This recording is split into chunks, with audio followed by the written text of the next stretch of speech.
Allah Subhanahu wa taala memandangkan atau melihat amalan-amalan hamba. Di riwayat Allah melihat hamba-hambanya di malam nisfu Sya'ban.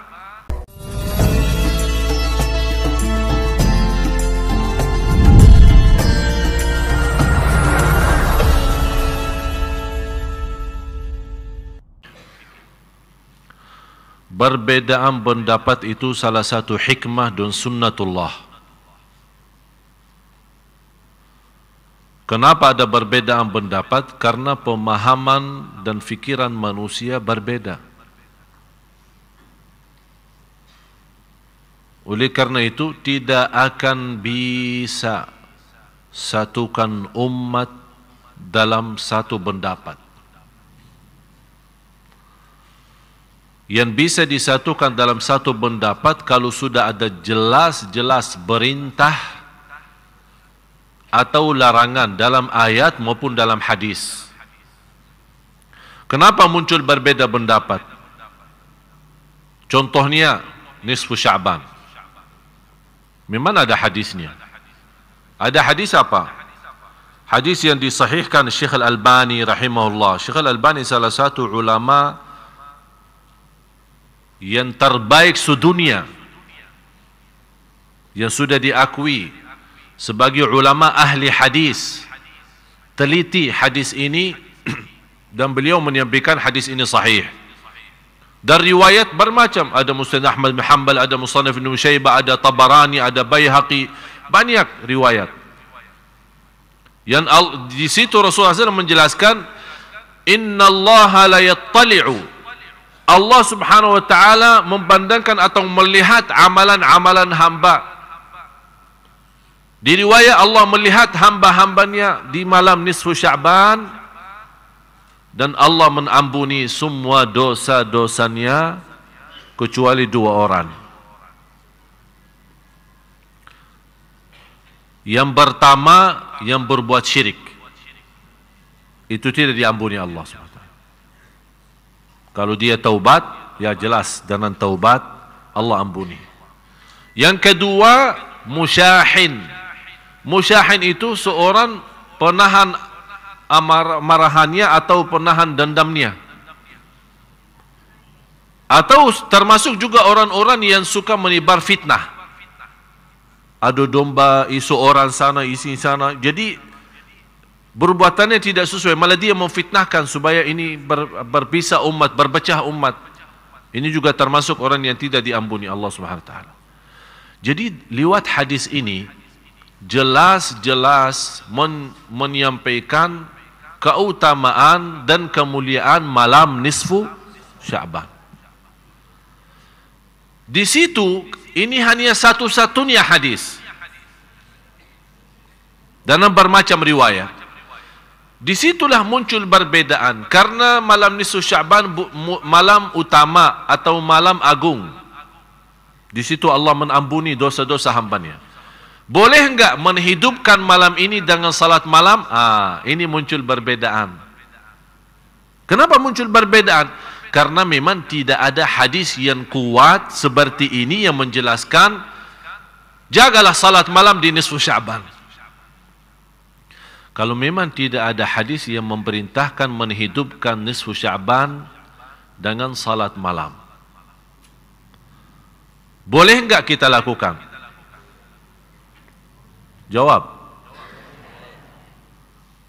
Kenapa boleh tapi tidak ada perintah? Tidak ada larangan. Kenapa tidak ada larangan? Karena Rasul sudah menjelaskan keutamaan malam nisfu Sya'ban yang kita sudah sepakati hadisnya sahih. Kalau memang ada selebih itu, ini kan kewajiban, ini tugas Rasul. Kalau ada lebih daripada itu yang tidak boleh dilakukan, pasti Rasul tidak akan diam. Bisa Rasul berkata, malam nisfu Sya'ban memang malam agung, diampuni Allah dosa semua hambanya kecuali musyrik dan musyahin. Tapi jangan-jangan lakukan salat malam. Kalau tidak ada jangan-jangan di sini, inilah yang membuat muncul perbedaan pendapat. karena malam itu adalah malam agung, apakah boleh kita menghidupkan? Ada yang baca Quran, ada yang salawat, ada yang zikir, ada yang salat malam. Yang punya dasar, alasannya Rasul tidak lakukan, silahkan. Anda tidak mau lakukan dengan dasar Rasul tidak lakukan salat malam khusus di malam nisfu Sya'ban, ya silahkan Anda tidak usah salat malam. Ini Anda punya dasar kan? Tapi tidak boleh Anda mengingkari orang lain salat malam. Karena Rasul sendiri tidak pernah ingkari. Rasul sendiri tidak pernah melarang. Yang mau salat malam silahkan, yang mau tidur, ya silahkan. Kenapa diributkan? Ini masalahnya. Apapun bersoalan yang belum disepakati, ini harus difahami Bapak Ibu ya. Hafal ini kalau bisa, bukan hanya difahami, dihafal. Apapun bersoalan dalam fikih tidak disepakati oleh ulama, ijma', faham ijma'? Sepakat. Tak ada satu pun yang keluar dari dana sepakatan itu. Kalau belum ada sepakatan dari ulama, umat itu masih dalam kebebasan. Yang mau A boleh, yang mau B boleh, yang mau D boleh. Tapi, dan juga harus difahami, tidak akan bisa ada sepakatan antara ulama kalau tidak ada ayat dan hadis yang kuat, yang tidak bisa muncul berbeda tafsiran. Kenapa bisa muncul perbedaan? Ini kan ada Syafi'i, Maliki, Hanafi kan? Imam Syafi'i muridnya siapa? Imam Maliki. Tapi kenapa dia berbeda sama gurunya? Karena beda pemahaman. Gurunya bawa Quran dan hadis kan? Imam Syafi'i bawa apa? Injil dan Taurat. Sama, Quran dan hadis. Dia menghormati gurunya, tapi mohon maaf, anak punya pemahaman beda. Ini kan kemampuan fikiran manusia. Apalagi dikenal Imam Syafi'i sebagai orang ulama yang cerdas, termasuk dari sisi bahasa. Kalau Imam Malik lebih kuat ilmunya di sisi hadis, kalau Imam Syafi'i lebih kuat di sisi fikih. Ya di situ kelebihan masing-masing. Ini kan karunia Allah. Di situ orang yang punya kelebihan isi di sini, yang isi di sini. Di situ umat baru bisa bersatu. Tapi jangan orang merasa diri, ana yang benar, yang lain salah. Ana dah mau tahu. Ada yang megang tokohnya katanya, ana dah mau tahu selain qala Allah, qala Rasul. Yang menyampaikan kepada kita qala Allah dan Rasul siapa? Iman kita sudah waktu turunnya wahyu, kita ada di situ. Ada enggak? Kalau kita bilang tidak mau tahu selain qala Allah, qala Rasul, yang membawakan kepada kita qala Allah dan Rasulnya siapa? Ulama kan? Dan Rasul sudah menjelaskan ulama bara waris, ahli waris dari bara Nabi, mewariskan Nabi, artinya ilmu Nabi, para Nabi diwarisi oleh ulama. Ulama yang meneruskan, menjalankan. Beda masa, beda zaman, beda budaya, beda pemahaman, beda mazhab, ini semua pengaruh dari zaman dulu sampai sekarang. Apalagi munculnya yang menjadi bahasan saya di majalah insyaAllah bulan Ramadan. Tanggal 1 Ramadan sudah terbit majalah Ramadan. Saya khusus di situ membahas supaya Bapak Ibu juga mengerti kondisi yang setiap tahun kita hadapi. Sampai orang bingung, mau ikut Muhammadiyah atau ikut pemerintah, mau puasa duluan atau belakangan. Malah saya bertemu seorang jamaah, dia salat lebaran 3 kali, Idul Fitri. Tanggal 28 karena dia ikut Naqsyabandiyah. Naqsyabandiyah apa di kampung mana itu? Kemudian dia ikut Muhammadiyah dan juga ikut pemerintah. Kata dia, kan itu namanya salat. Ya udah, tidak apa-apa, biar sama-sama. Kadang-kadang dia puasa tapi ikut salat lebaran. Ini kan sebenarnya salah satu persoalan yang Kalau orang ulama pasti mengerti perbedaan itu. Tapi yang kasihan awam. Kan tambah bingung. Sekarang saya ikut siapa? Mau ikut ini atau ikut ini? Mana yang benar ini? Malah kadang-kadang kita lihat ada orang dari luar pun dia ikut negerinya. Dia orang asing, oh pusing, di Indonesia tidak jelas. Udah, dia dari mana? Dari Mesir. Udah saya ikut Mesir aja. Padahal dia tinggal di. Ini insyaAllah menjadi bahasan saya di majalah. Nanti insyaAllah kalau Bapak Ibu berkenan nanti dapat majalah Ramadan itu. Nanti di situ akan mendapatkan. Saya kumpulkan di situ semua perbedaan. Dan dasar saya bahas sedetil-detilnya, saya dalami semua supaya Bapak Ibu ngerti. Nanti ujungnya kesimpulannya apa. Supaya harus Bapak Ibu menurut saya, inilah saatnya jamaah kita ini, umat Islam di Indonesia, dinaikkan kualitas ilmunya. Naik, harus faham. Supaya jangan, karena saya punya prinsip, man kathura ilmuhu, qalla inkaruhu. Semakin banyak ilmunya, seorang akan sedikit mengingkari perbedaan. Kenapa sekarang banyak muncul ingkar, ini dah boleh, ini boleh, ini dah boleh? Karena mereka belum faham. Hanya faham dari satu sisi. Kalau kita perhatiin angka 7 bahasa Arab, bisa diketik angka 7 enggak? Bisa enggak? Enggak ada Arabnya. Makanya ada Arabnya dong. Masa penceramah orang Arab asli kok enggak ada Arabnya? Ada satu cerita yang saya buat dari angka 7. Kalau angka 7 Arab itu begini kan? Fe ya. Kalau 8 fe balik ya. Saya waktu ada satu persoalan dapatan sama satu orang. Ujung-ujungnya tidak selesai. Udah saya bilang begini, saya tulis angka 7 V ya. Saya di posisi di sini, beliau di situ. Pak, tolong bacain 8. Maaf Pak, saya lihat 7. Maaf Syekh salah. 8.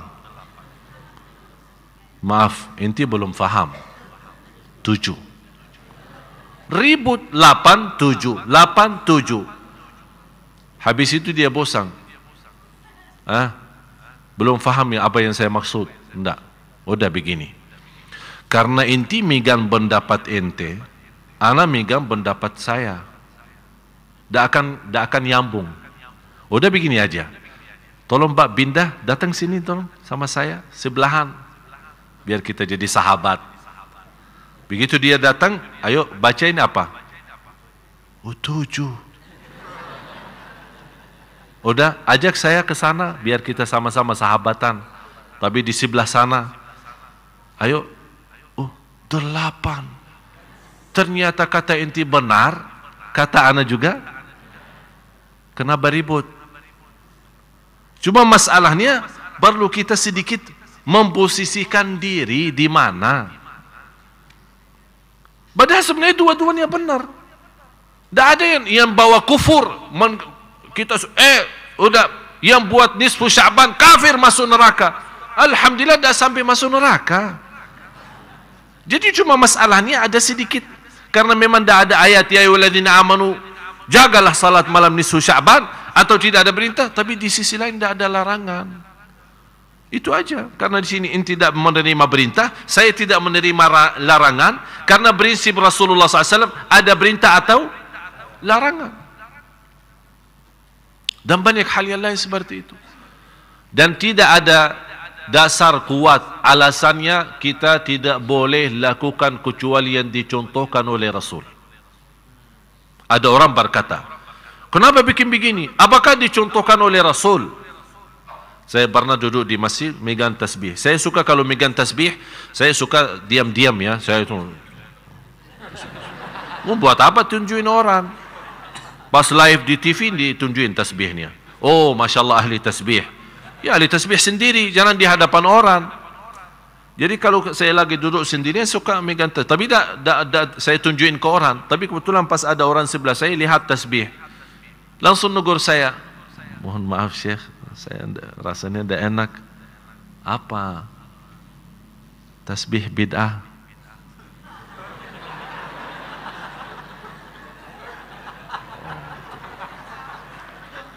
Terima kasih. Udah, saya terusin lagi. Syekh, apa? Maaf, tasbih bid'ah. Terima kasih.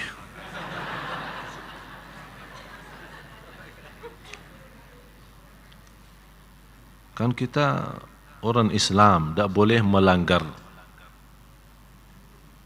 Rasul. Jadi gimana ya? Kan Rasul tak pernah megang tasbih. Jadi bid'ah kan?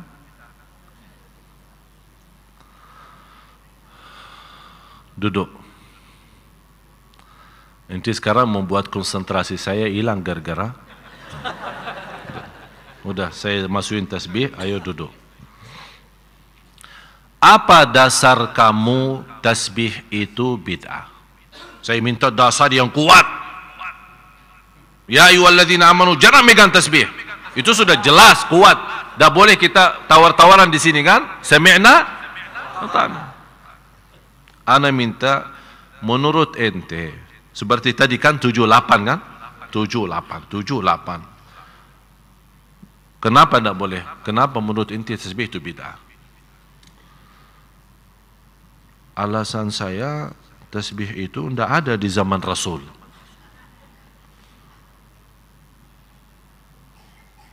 Itu aja dasarnya. Ada kira-kira yang sesuatu, kalau ini dasar awam. Saya minta dasar ilmi, ada ilmunya gitu.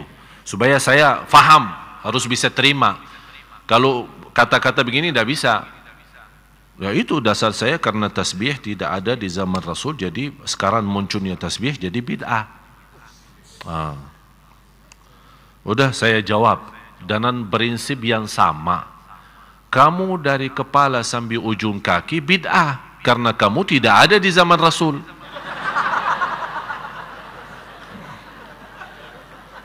Kan prinsip yang sama. Apakah ini bisa jadi dasar? Banyak hal yang tidak ada di zaman Rasul. Banyak. Dalam hal ibadah maupun di luar ibadah. Apakah kita semua menjadi bid'ah? Harus kita fahami kondisi kita Bapak Ibu. Apalagi perbedaan mazhab, perbedaan pemahaman. Itu kita harus waspada, memahami semua. Dan soal tasbih, di zaman Rasul, kata siapa ada tasbih? Ada di zaman Rasul tasbih.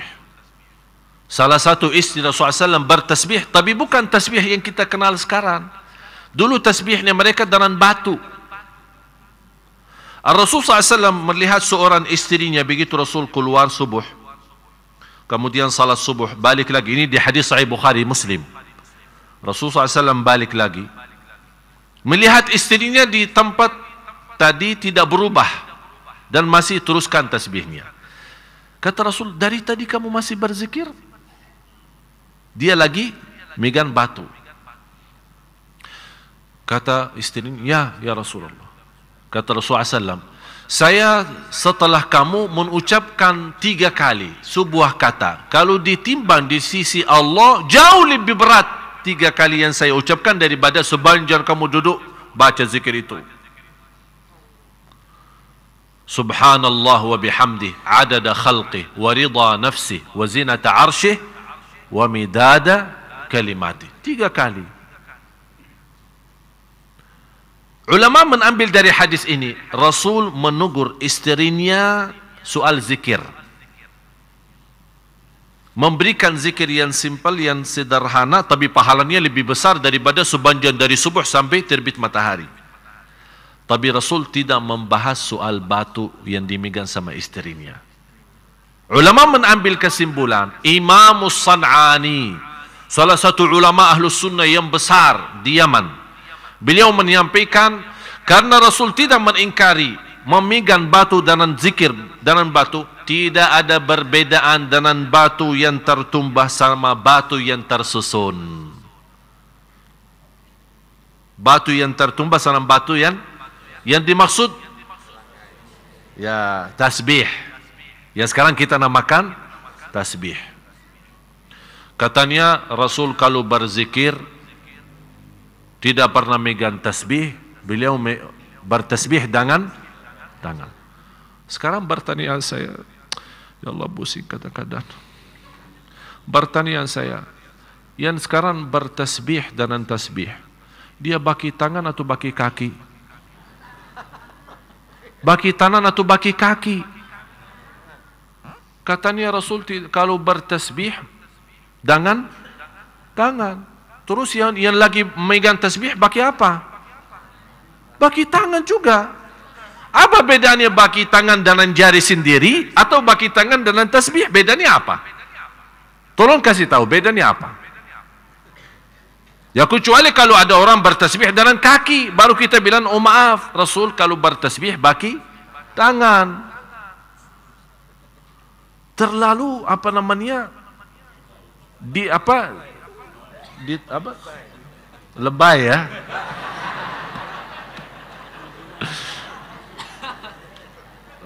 Bapak Ibu, ada satu kaidah Rasulullah SAW punya prinsip. Kalau ditawarkan dua hal, ada yang terbaik, terbaik itu sudah nomor satu yang terbaik. Ada yang termudah. Kira-kira Rasul milih yang mana? Tahu kenapa? Padahal ada yang lebih baik daripada yang mudah itu. Demi umatnya, supaya tidak beban dalam ibadah, supaya tidak rasa berat. La yukallifullahu nafsan. Bapak Ibu, Islam memang indah, indah betul. Saya justru semakin banyak belajar, semakin tahu diri bodoh. Jadi orang-orang malah justru semakin tinggi ilmunya, semakin ketahuan bodohannya. Berarti kita belum apa-apa. Jangan ada orang merasa, oh Alhamdulillah saya sudah. Jangan. Teruskan belajar. Sungguh subhanallah, semakin banyak kita akan melihat, semakin terasa keindahan Islam. Semakin akan mendalami begitu luasnya Islam. Menghormati manusia, menghormati perbedaan, menghormati pemahaman. Itu luar biasa. Dan kita tetap Bapak Ibu kembali kepada Al-Quran dan Sunnah. Dan bagaimana kita bisa memahami Al-Quran dan Sunnah kecuali dengan ulama? Siapa yang bisa faham Quran dan Sunnah? Ya ulama. Oleh karena itu ulama harus betul-betul yang takwa, yang ikhlas, amanah. Begitu dia memimpin jamaah, dia terangkan. Jangan Bapak Ibu memahami, kalau saya di posisi, saya tidak memerintahkan jaga salat malam nisfu Sya'ban dan saya tidak larang. Yang mau silahkan, yang tidak mau silahkan. Prinsip saya seperti itu. Saya ikut sahabat sejak dulu. Tabi'in yang sudah bertemu dengan sahabat seperti Al-Hasan Al-Basri rahimahullah. Saya punya sanad, dapat sanad dari guru ke guru, silsilah, tahu sanad silsilah, megang tasbih sampai Imam Hasan Basri. Sampai Imam Hasan Basri. Imam Hasan Basri itu gurunya, guru beliau adalah sahabat Rasulullah SAW. Jadi salah satu pendapatnya beliau misal seperti kunut. Ini juga termasuk salah satu yang dipersoalkan. Kunut subuh boleh atau tidak boleh. Malah ada yang terlalu lebay ya. Betul. Terlalu lebay. Sampai ada orang yang membatalkan salat seorang yang tidak kunut subuh. Atau ada sisi lain, ada orang yang terlalu membatalkan salat orang atau membid'ahkan salat seorang yang lakukan kunut subuh. Jadi sebenarnya saya lihat dua-duanya berlebih-lebihan. Lebay. Prinsip saya apa? Yang mau kunut boleh, yang tidak mau kunut boleh. Sudah selesai. Anta makmum, imamnya bagi kunut, ikut. Dah mau ikut, ya terserah. Kenapa ribut? Kenapa diributkan? Oleh karena itu Bapak Ibu saya harap, oleh karena itu salah satu perjuangan saya di Indonesia, terutama khusus untuk jamaah-jamaah saya ini, saya memperjuangkan supaya kita bagaimana memiliki kualitas ilmu yang insya Allah sederhana tapi dalam. Faham dalam? Jadi betul. Kenapa? Supaya apapun yang kita hadapi, saya tidak mau Anda belajar di sini terus beributan sama orang di luar. Jangan. Tapi Anda punya prinsip, Anda sudah ngerti. Terima kasih. Yang sesuai pendapat kita, yang tidak sesuai pendapat kita, tetap sama-sama hormati. Udah sampai kapan umat ini masih terus begini keadaannya? Umat Islam di Indonesia umat yang terbesar. Coba bayangkan kalau bisa bersatu, luar biasa kenikmatan yang kita hadapi. Dan tidak akan mudah dan gampang muncul aliran-aliran yang sesat. Sekarang gampang muncul aliran Ahmadiyah dan yang lain-lain. Dan menurut saya al-haq dan yang benar nyata dan jelas. Dan batil juga nyata dan jelas. Yang kita minta satu, saat Bapak Ibu baca Al-Fatihah, rasakan ihdinas siratal. Itu yang dirasakan. Ya Allah, memang sekarang Indonesia lagi menghadapi bermacam-macam pemahaman, perbedaan, sampai tertanam kebencian, tertanam bermusuhan. Ihdinas siratal mustaqim. Ya Allah, berilah kepada di antara semua yang sudah menghadapi persoalan ini sampai membuat umat bingung, malah orang bisa tersesat. Ya Allah, selamatkan. Dengan apa? Ihdinas siratal mustaqim. Jadi Bapak Ibu, begitu Anda lagi salat, tolong kalau bisa apalagi lagi salat sunnah, boleh stop sebentar ya. Maksud saya stop apa? Begitu Anda baca ihdinas siratal mustaqim, stop sejenak ya, sebentar aja, rasakan, hayati, supaya di dalam salat kita bisa betul termasuk kita bukan hanya salat biasa, tapi isi daripada salat bermunajat, memohon, ya Allah, umat ini sudah berantakan, saling menyesatkan, saling membidahkan, ya Allah, ihdinas siratal mustaqim. Ya Allah, saya tidak mau menjadi orang tersesat, tidak mau jadi orang hati hitam gara-gara perbedaan. Silahkan ada perbedaan, tapi jangan ada perbedaan hati. Hati ini harus terjaga. Yang kita sudah tahu, seorang yang jaga hatinya, jaga perasaannya sama orang lain, Allah masukkan dia surga. Ini amalan yang begitu luar biasa. Oleh karena itu sekali lagi Bapak Ibu, apa soalan-soalan yang kita merasa tidak nyaman dalam hati kita, supaya tidak menimbulkan hal perbedaan, apalagi kita belum mengerti, silahkan ajukan pertanyaan. Alhamdulillah sekarang mudah, lewat SMS bisa, lewat Facebook bisa, lewat Twitter bisa.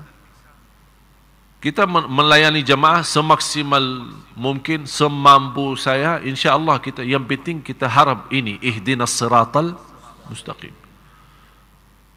Malah saya ada satu program insya Allah yang akan digerakkan di habis bulan Ramadan dalam judul ihdinas siratal mustaqim. Di bawahnya saya memimpin umat, ayo kita sama-sama menuju siratal mustaqim. Karena kita harap ridha Allah. Sayang sekali kalau kita beribadah dan kita merasa diri benar dan suka menyalahkan orang lain, ternyata kita yang jadi salah. Walaupun ibadah kita benar, tapi karena perasaan kita terhadap orang lain menyalahkan ibadahnya, seolah kita di posisi Tuhan. Siapa yang benar, siapa yang salah. Kita hamba, bukan Tuhan. Masalah ibadah benar atau salah urusannya sama Allah. Bisa orang salah ibadah tapi niatnya baik, Allah bisa terima. Bisa orang benar ibadahnya tapi orangnya riya, tidak ikhlas, ditolak. Jadi masalahnya di sini bukan masalah kita yang benar atau tidak, masalahnya petunjuk, taufik. Ini kuncinya, taufik dari Allah. Itu yang kita selalu jaga. Oleh karena itu mari kita sama-sama berdoa.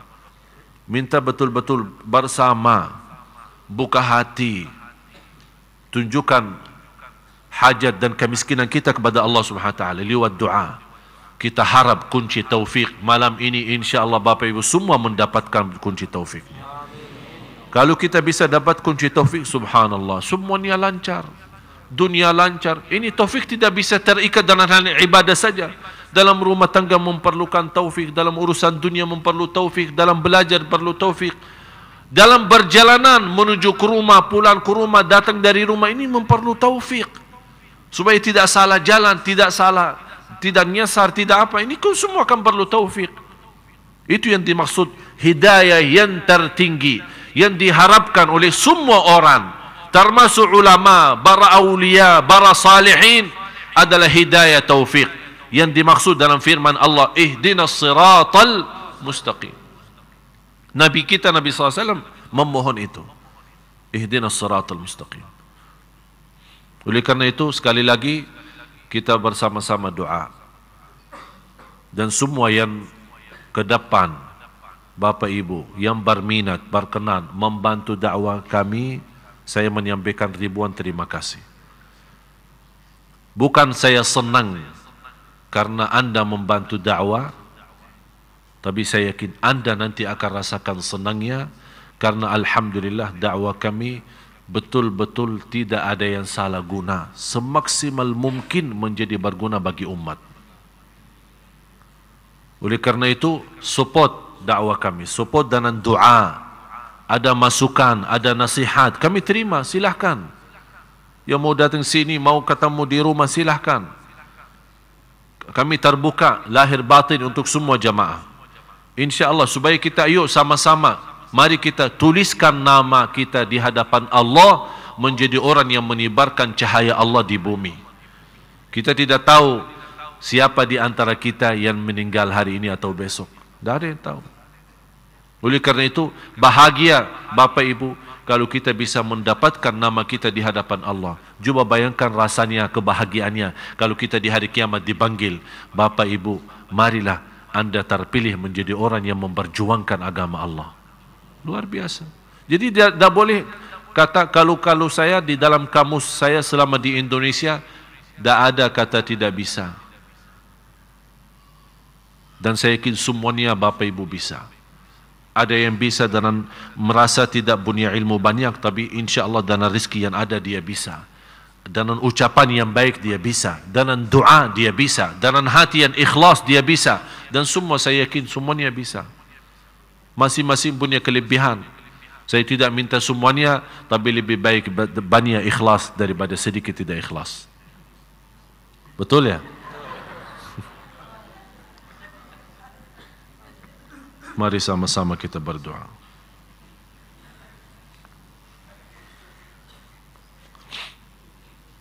Ini ada tadi beberapa pertanyaan, tapi kita, ya umumnya apa ya, karena pertanyaan banyak juga dalam nisfu Sya'ban ya. Ada yang terkait dengan itu, mudah-mudahan insyaAllah pertemuan hari Ahad yang akan datang, tanggal 7 Juli, sebagaimana janjian saya, kuliah duha, jam 7 pagi, InsyaAllah saya khususkan bahasannya persiapan Ramadan.